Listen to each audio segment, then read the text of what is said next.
E quando seus pais e os seus irmãos souberam do que sucedeu com ela, pegaram armas e foram ter na fazenda Fonte Puras.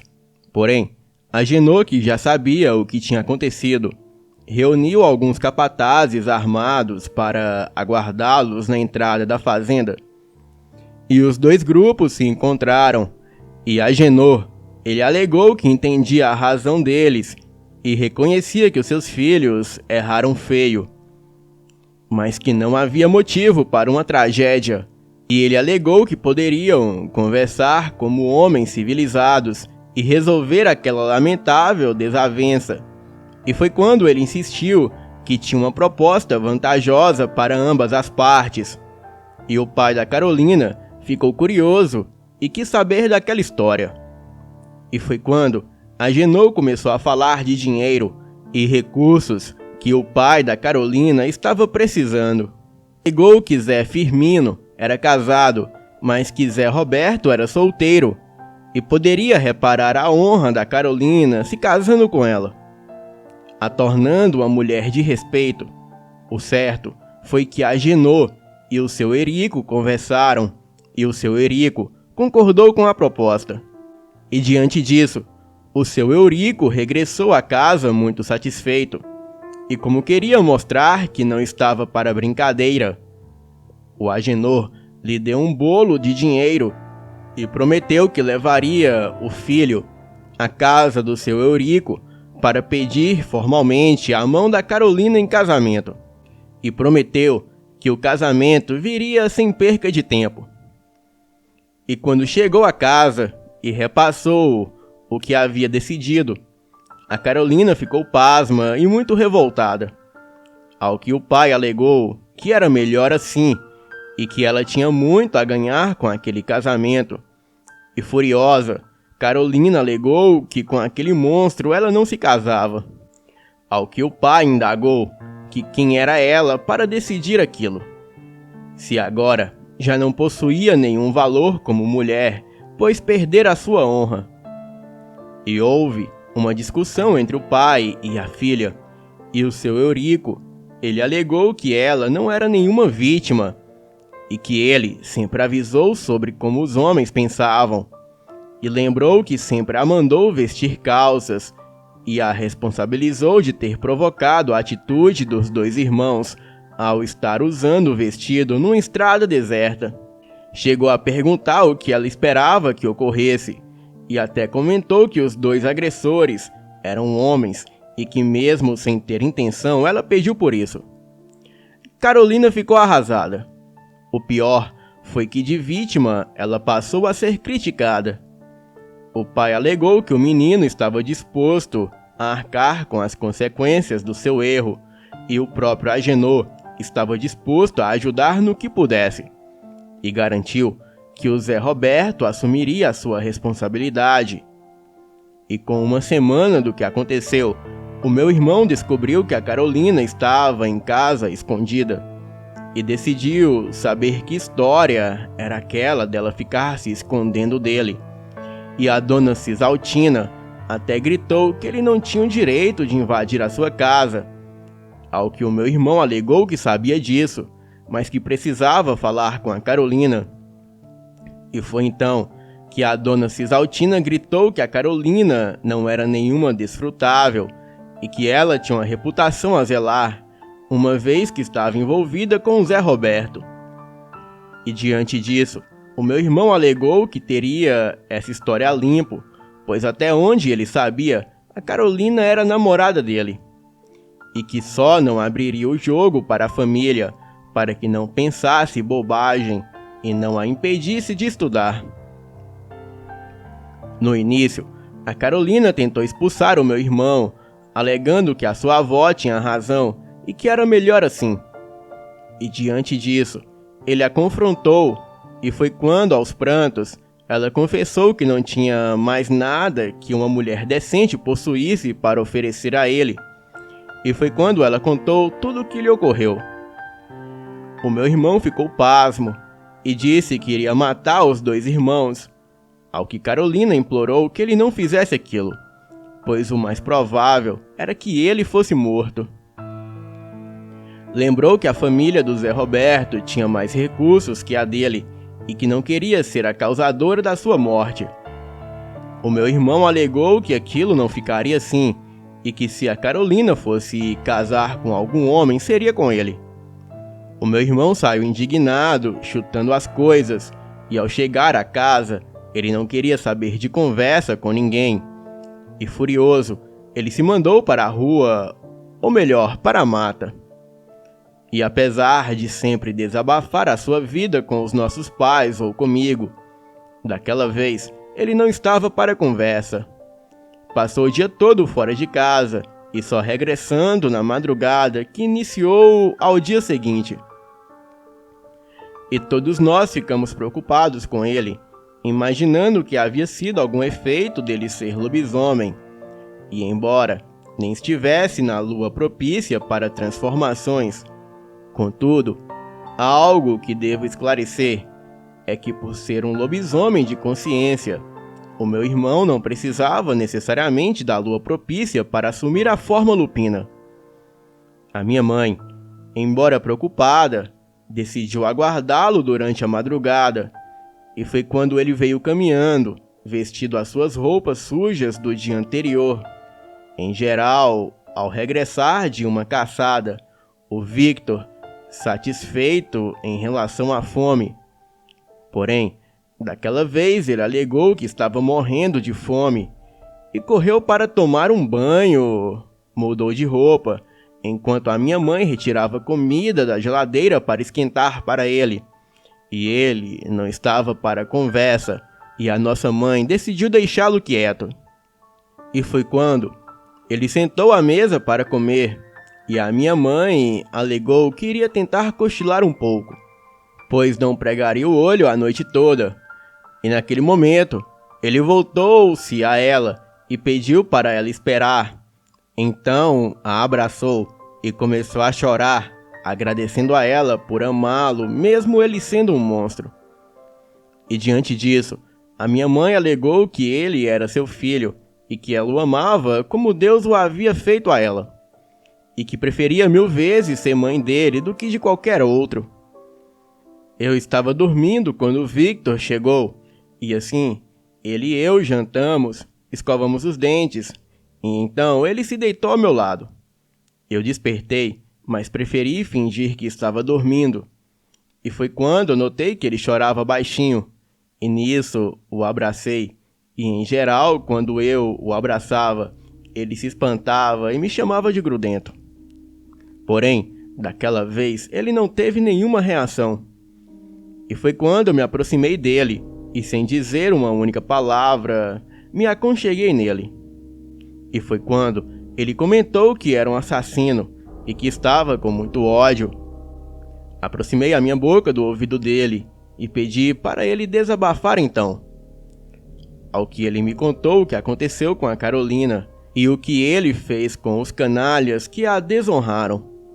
Naquele momento, eu aleguei que ele fez o que era certo e que sentia orgulho dele. O certo foi que eu fui premiado com uma atitude inconsciente do meu irmão. Ele dormiu ao meu lado e aquilo me fez sentir-me muito especial e privilegiado. Bem, no dia seguinte, espalhou-se uma notícia pavorosa. O Zé Firmino e o Zé Roberto foram atacados por um animal ao regressarem de mais uma noitada, e ambos foram devorados de modo que só as cabeças de ambos permaneceram intactas em seus esqueletos. E pelo jeito, eles sofreram muito, pois havia muito sangue no local, sem mencionar que o animal vomitou todos os pedaços dele, resultando num bolo grotesco. Agenor estava desesperado e era parado pelos demais capatazes, e aquilo foi algo tão incomum que nem houve velório dos filhos dele, pois o que sobrou deles foram recolhidos e enterrados numa mesma cova, assim que a cova do cemitério ficou pronta. Para muitos, foram ataques de onça doente, e para outros, foi um lobisomem. Porém, o que estranhava era o fato dos dois irmãos serem encontrados juntos. E quando meu pai regressou do trabalho, o meu irmão confessou o que fizera e qual foi o seu motivo. A minha mãe ficou chocada, alegou que o correto era que os dois pagassem por seus crimes numa prisão, mas não que ele também perdesse a sua pureza matando seres humanos. Já o nosso pai alegou que no lugar do Victor faria o mesmo e que aqueles dois lixos já foram tarde. O meu irmão fitou a minha mãe, então indagou se ela o via como um assassino, ao que ela alegou que não. Contudo, tinha medo dele passar a resolver qualquer problema pessoal daquele jeito. E com 2 semanas do ocorrido, a fase propícia da lua voltou e o meu irmão saiu para caçar com a Karen. E foi quando, após destroçarem algumas caças, ela aproximou-se dele, expelindo seu cheiro de lupina no cio. E aquilo fazia parte de um ciclo anual de uma lupina. E durante os anos em que ela vivia no acampamento, o meu irmão seguia a recomendação de manter-se afastado dela, pois segundo o velho Kucheruse, era algo alucinante para um macho lupino sentir, e que mesmo sendo um lupino de consciência, a tentação era muito intensa. E preocupado com várias coisas, o meu irmão não se atentou a isso. E em sua forma lupina, ele acabou copulando com a Karen, e por ter correspondido a ela, eles não caçaram naquela noite. E por ser uma manifestação natural de uma lupina, a Karen registrou as lembranças da cúpula. E ela recordava de quando os seus instintos o queria, e até do prazer que sentiu enquanto estava transformada.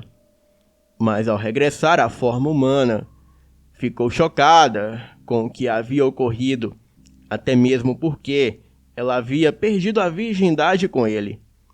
O meu irmão ficou desesperado e tentou se desculpar. Contudo, ocorreu que, ao assumirem a forma lupina durante toda a lua propícia, ambos copularam e se entregaram intensamente. Aquilo foi algo tão surpreendente e louco que nenhum dos dois quiseram contar nada a ninguém. E o Victor se sentiu muito sujo, pois comparou o que ocorreu a Karen e ele com o que fizeram os dois irmãos com a sua namorada. Ao que ela não concordou e alegou que não via aquilo como um abuso. E alegou que se recordava dos furos do próprio instinto e que seria capaz de matá-lo caso ele não a cobrisse.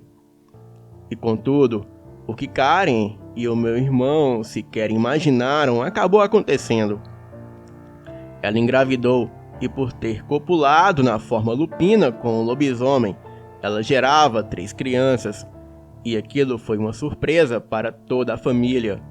Porém, a Karen deixou claro que o meu irmão, para ela, era apenas um moleque e que na forma humana era inconcebível ter algo com ela. E por isso, ela faria uma laqueadura assim que tivesse as crianças. E como não era algo comum de ocorrer, a Karen tivera as crianças no hospital. A Kayla foi a primeira a nascer, e depois nasceu o Kaliel, e por último a Cassara. A minha mãe ficou muito contente em conhecer os seus primeiros netos, porém, para evitar confusão, a Karen os registraram como filhos de mãe solteira. E temendo novos contatos com meu irmão na forma lupina, ela se esterilizou.